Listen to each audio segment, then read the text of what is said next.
son sous-sol est fermé jusqu'à nouvel ordre. Maxime Samson, gérant du Petit Vélo, a reçu jeudi dernier la visite d'une commission sécurité composée de membres de la mairie et des services de l'État. Par un procès-verbal, elle lui ordonne de faire quelques rectifications. Cette alarme-là doit pouvoir être déclenchée de chaque bar. Il y a 3 barres distinctes ici. Donc 2 à l'étage et 1 au sous-sol où on se trouve. Et en fait, si je l'actionne, ça doit pouvoir couper les armes de chaque côté, en haut. Donc c'est ça qu'il faut que je fasse. En plus d'une meilleure signalisation des issues de secours et d'un isolement total au feu de certains espaces. Juste à côté, le Zinc, lui, a reçu un avis favorable à la condition que la formation des salariés soit à jour.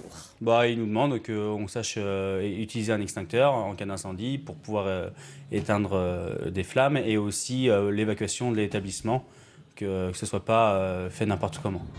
Le Cactus a aussi reçu un avis positif. Quant au Tio Paquito, un arrêté de fermeture a été notifié pour, entre autres, l'absence d'alarme incendie.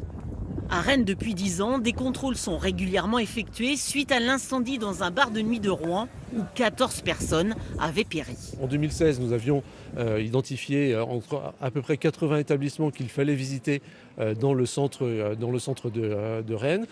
Depuis, à l'époque, nous avions fait fermer des exploitations de sous-sol. Certains avaient exploité ce sous-sol, on avait dit stop pour l'exploitation du sous-sol. D'autres ont fermé pour d'autres raisons depuis. D'autres ont été ouverts. Donc ça nécessite ce travail assez régulier de remise à jour des listes.